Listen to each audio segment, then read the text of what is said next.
Bonjour et bienvenue, vous suivez la rétrospective des faits saillants de la semaine sur Sud FM Sen Radio. Élection locale, Ousmane Sonko annonce la naissance imminente d'une grande coalition de l'opposition en vue d'en finir avec le régime du président Macky Sall au plus tard à la présidentielle de 2024. Il a fait cette déclaration vendredi au cours de la cérémonie de fusion de 13 organisations et partis politiques avec sa formation qui devient désormais Pastef Afrique. On l'écoute avec Amadou Moustapha Dieng. Tous ces partis qui sont venus réaliser la fusion avec le parti Pastef et dont les leaders n'ont aucun complexe à nourrir par rapport au Pastef témoignent de l'importance du projet, car nous avons aussi besoin des uns que des autres. Nous mettons nos forces ensemble pour réaliser un objectif commun. Donc nous espérons que cette fusion va nous renforcer davantage ou bien renforcer même le parti Pastef davantage. Et ceci pour réaliser aussi des ambitions pour le Sénégal et pour l'Afrique. Il faut dire que les enjeux qui se présentent devant nous sont au-dessus de nos personnes, de nos propres ambitions politiques. C'est ce qu'ont compris tous ces leaders, raison pour laquelle les discussions ont abouti aujourd'hui sur cette fusion. La raison pour laquelle on a maintenu le nom Pastef Afrique, c'est pour faciliter les choses, car on sait que la plupart des fusions, ce sont les questions de préséance ou de dénomination qui bloquent les discussions. Mais retenez que dans les heures, les jours à venir, nous allons présenter aux Sénégalais une grande coalition de l'opposition, coalition qui va en finir définitivement avec le régime actuel, car tout le monde sait que depuis les événements de mars, ce régime est à 4 appuis. Il a voulu se redresser avec les tournées économiques et politiques,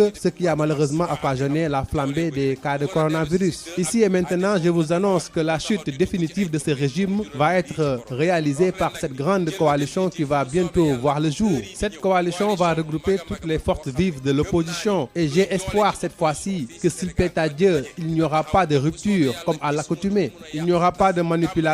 ni de corruption, encore moins de tentatives d'intimidation. On va se réunir, on va aller ensemble aux élections locales, aux élections législatives et pour les présidentielles, nous aurons un cadre unitaire pour superviser les élections présidentielles. En vue de chasser Macky Sall du pouvoir, aujourd'hui son régime est comparable au coronavirus, au nouveau virus Melbourne, à la vache folle, car c'est un régime qui appauvrit les Sénégalais de jour en jour. S'il plaît à Dieu, au plus tard en 2024, nous allons faire tomber ce régime et reprendre la souveraineté du Sénégal.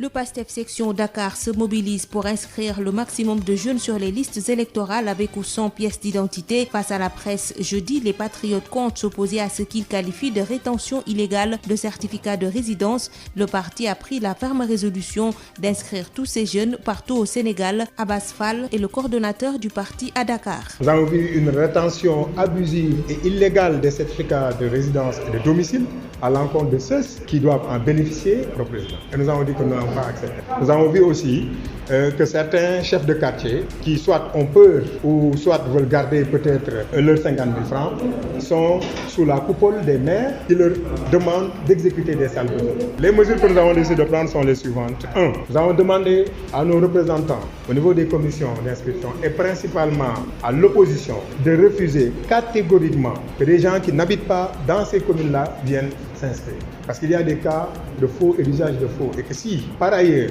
ou par mégarde, on prend certains d'entre eux, nous prendrons nos responsabilités par rapport à ce que nous ferons sur le plan juridique. Et peut-être nous utilisons même d'autres méthodes pour que ces gens-là arrêtent de faire ce qu'ils sont en train de faire. Ça, c'est la première résolution que nous avons prise. La deuxième résolution, c'est que nous allons constater, nous-mêmes, nous irons avec nos militants chez certains chefs de quartier pour voir s'ils vont nous refuser ces documents-là et de quel droit ils nous les refusent et qu'ils les donnent à d'autres. Ça, c'est une deuxième résolution. La troisième résolution, nous irons au niveau des mairies, de ces maires-là qui, au-delà de la loi, en déphasage avec la loi, en parfaite violation de la loi, ajoutent des documents qui ne sont pas obligatoires. Ça aussi, nous allons le faire sur le terrain. Autre résolution que nous avons prise, et ça, c'est une résolution forte qui est beaucoup plus politique qu'autre chose, que nous allons demander à tous nos jeunes de ne plus aller chercher des pièces d'identité. Ils vont utiliser leur bulletin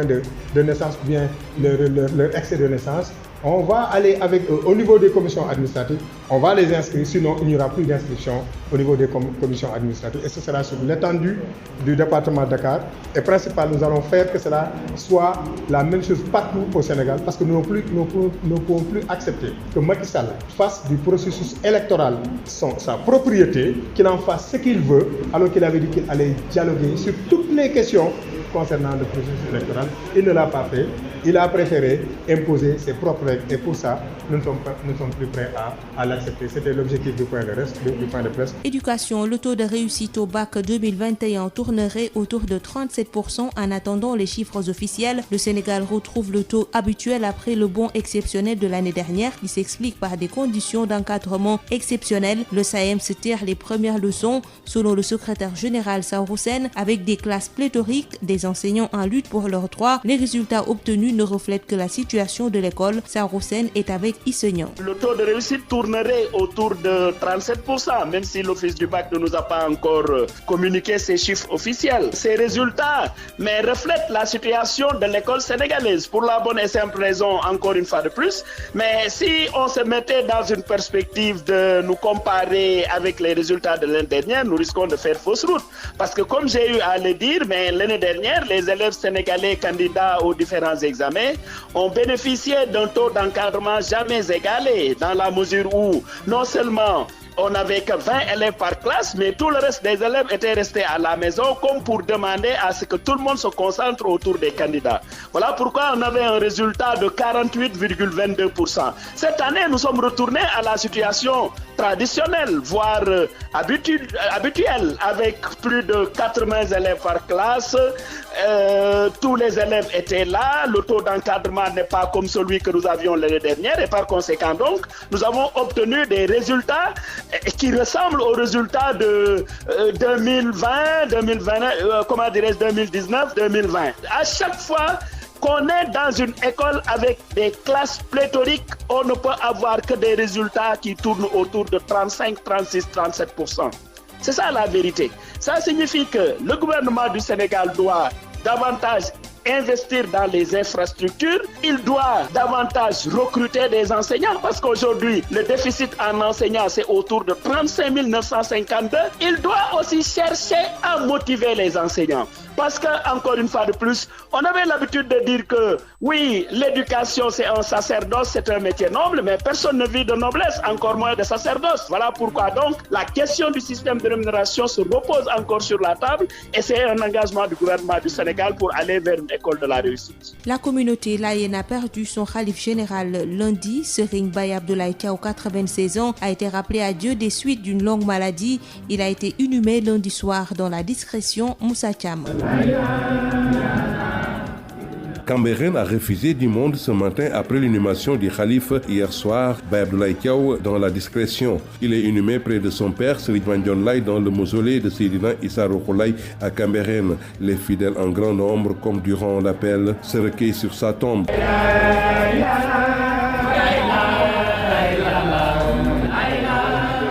La résidence du khalife à Cambérène ne désemplit pas. Les délégations se succèdent pour les condoléances.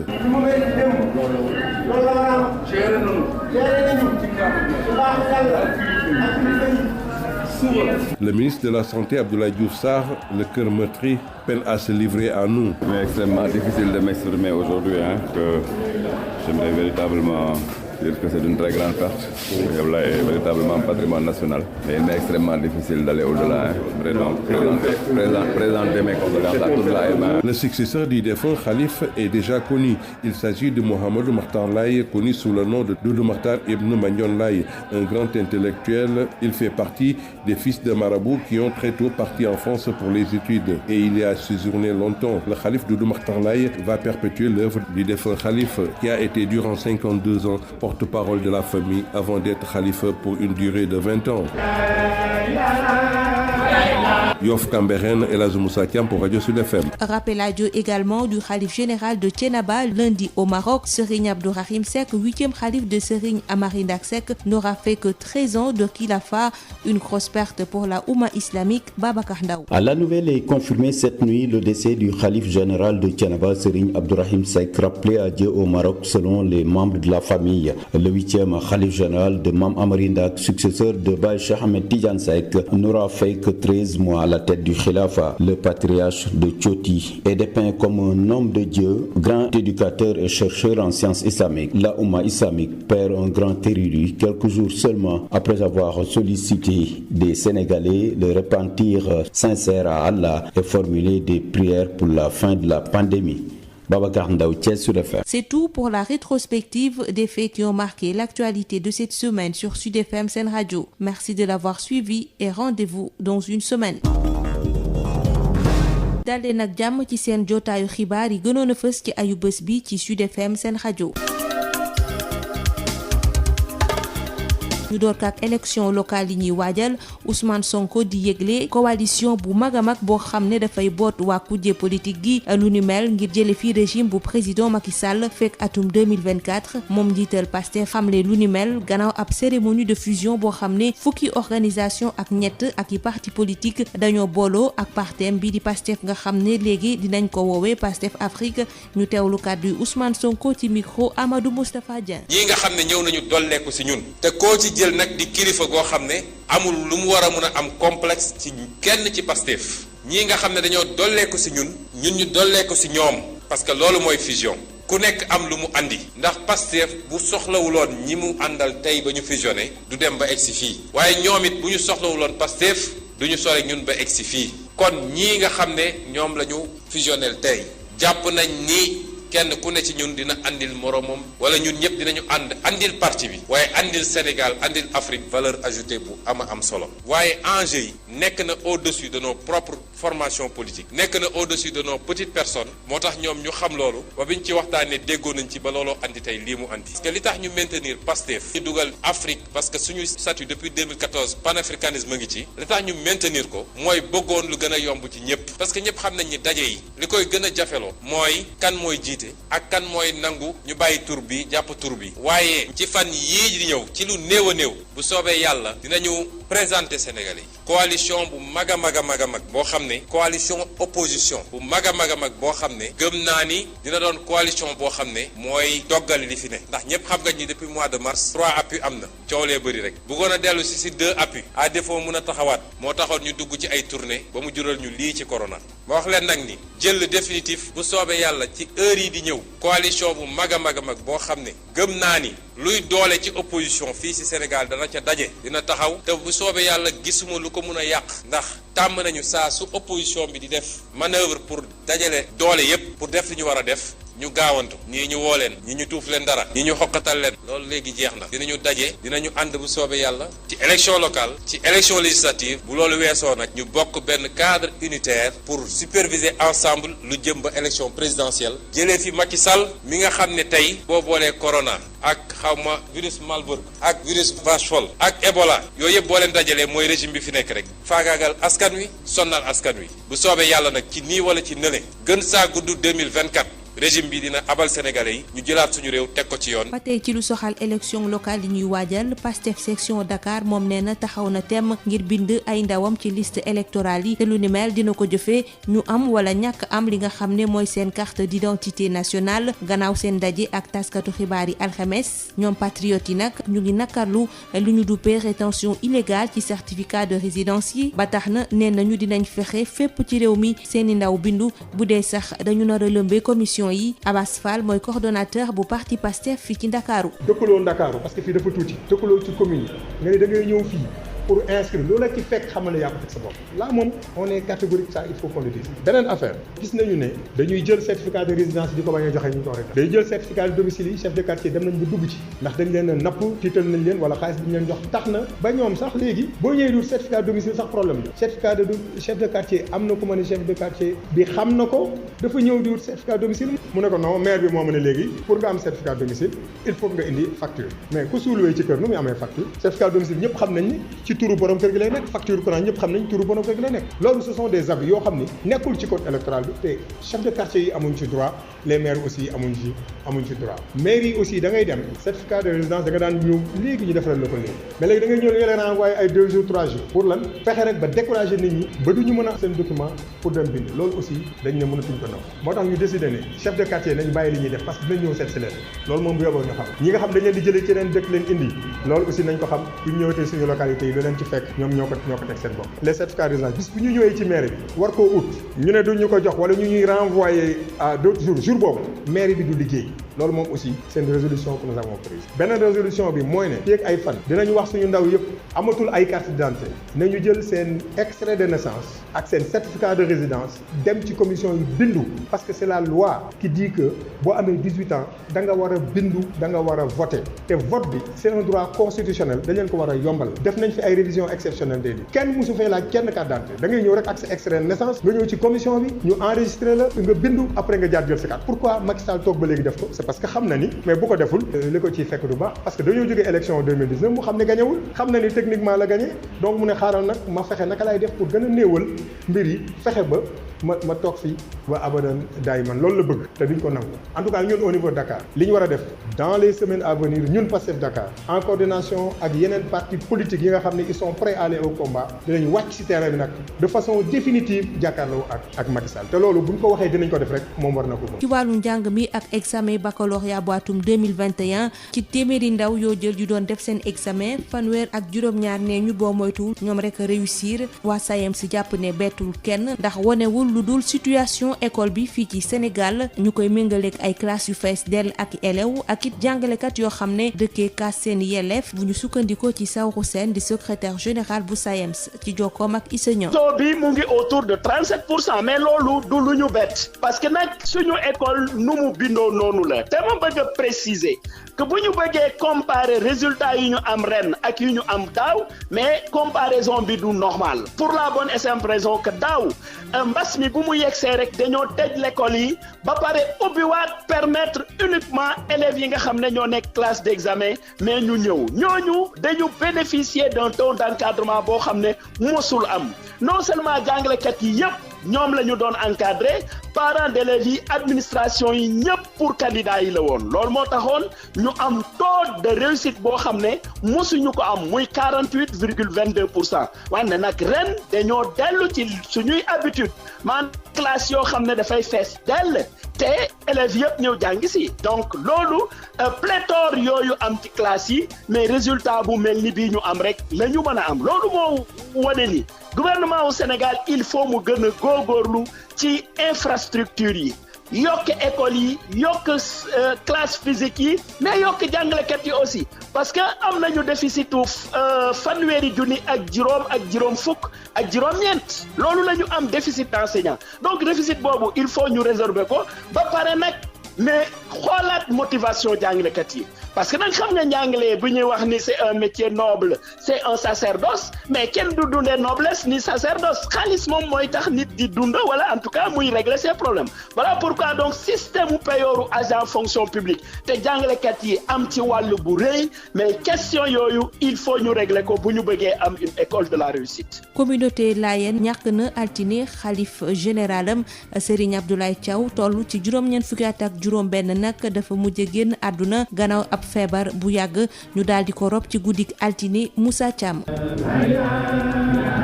nit ñi takkoon nañu lool di ñëw nag ci Cambérène gannaaw nag ba ñu robee xalif Baye Abdoulaye Thiaw Laye démb ci guddi te ñu amal ko sub discrétion moomee nag ñoo ngi ko denc ci wetu waajuram bu góor mu di Baye Mandione Laye ci mausolée Seydina Issa Rouhou Laye foofee ca Cambérène ñii di taalibe Laye ni nag bari lool comme nag ci biir appel di ñëw nag di ko ñaanal ci bërëb boobile.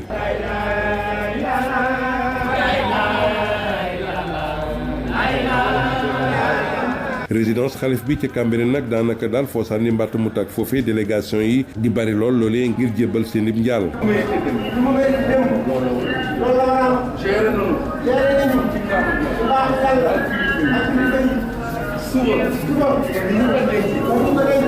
ministre de la santé Abdoulaye Diouf Sarr bi nga xam ni ca kër ga la bokk sax moomee xol bi daal di fees lool jafe na woon sax pour mu indi ay seede jëmale ko ci wéy dawlu gi. C'est extrêmement difficile de m'exprimer aujourd'hui donc j'aimerais véritablement dire que c'est une très grande perte. Abdoulaye est véritablement patrimoine national. Mais il est extrêmement difficile d'aller au-delà. J'aimerais donc présenter mes condoléances à toute l'AMA. Mouhamadou Makhtar Laye ñu gën ko xam si Doudou Makhtar Laye ibnu Mandione Laye mooy xalif bu bees bi moomee nag jàpp nañ ni intellectuel bu mag la bokkoon sax ci doomu marabu yi nga xam ni dañoo teel a dem jàngi bitim réew ca tugal waaye moomee sax mu jot fa yàgg ab diir lool informaticien la nag daal di ubbeeku lool ci li nga xam ni moo jëm ci wàllu xarala yu bees yi moomee di xalif bu bees bi di Doudou Makhtar Laye dina wéyal liggéey boobee Baye Ablaye Thiaw Laye sumboon nag moom yi nga xam ni nekkoon na lu toll ni juróom fukki at ak ñaar porte parole famille bi daal di nag toog ci xilaafa gi lu toll ni ñaar fukki at.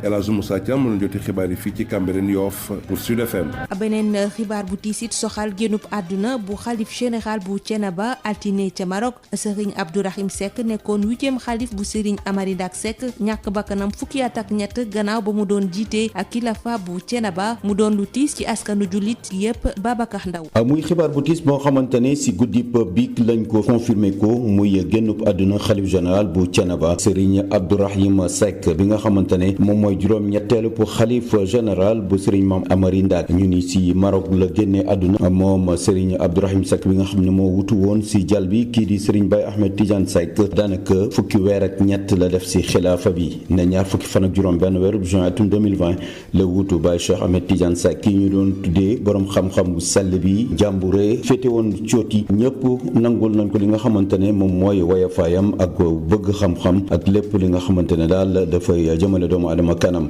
yamu si mu toggeeg léegi yaatal na ngir fexe tey yi ba Thiénaba mën a gën a dugal loxoom ci liy développé réew Sénégal si fànn boobu sax la doon tàllal loxo ñëpp ngir daal tey jii mu jàpp ne li nga xam ne dañ ko dénk moom ñëpp la ko fas yéene yoreel waaye te tàllaloon na leen loxo ngir ñu jàppale ko si liggéey bi xamaguñu nag néew bi kañ la war a ñëw umma islamique moom mu am tiis ginnaaw faatub kilifa googu ci fàttali rek si Maroc gu mu nekkoon ci aljuma ji yónnee woon na si imam ratib bi mu doon ñaan sénégalais yépp ak jullit yi ñu tuub dellu seen borom waaye it joxe ay ñaan ngir tey ji li nga xamante ne moom mooy mbas bi lëmbe àdduna bi borom bi jële ko fi Babacar Ndaw Thiès Sud FM. mbokk déglukat yi yile xibaar gënoon a fës ci ayu bés bi ci Sud FM seen rajo ma leen di jaajëfal jox leen dig daje dibeer bi di ñëw.